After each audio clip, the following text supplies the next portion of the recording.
amu phak lo in rau puya lu thei na tu aring tu te chin chia na lal pa pakhat rin na mun khat baptisma mun khat ring tu te kai ni thu thong fa ten chan dam na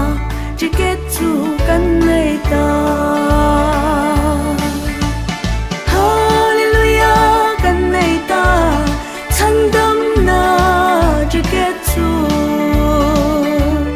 tui le khara va pian thar na athi na trong puya thi a tho le na a thau to te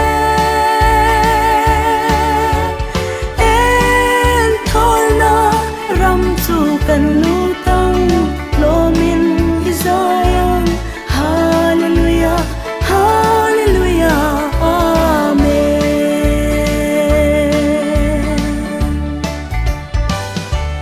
cây ni dung van khoa lệ tuy ni na nay tu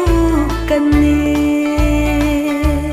Krista Isua lâu kan lệ na ngak hel taka thir tu te she om tin reng tua ra ram tiam kanan lu tur kan ni cho thei kan ni lo chan dam na chỉ kết này tu te hallelujah kan nei ta chan dam na chỉ kết chu tui le khara va pian thar na athi na trong puya thi a tho le na a thau to te en thol na ram chu kan lu tang lo min Zion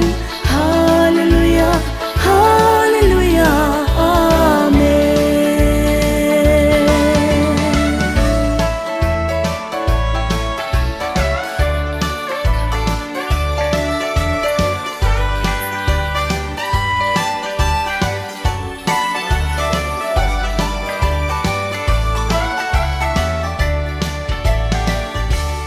fatak rau lua tura athan chua te kan ni Krista Isua a baptisma a mingeya chang to te chu ama Krista Isua pathiana chuan kanin thom to si a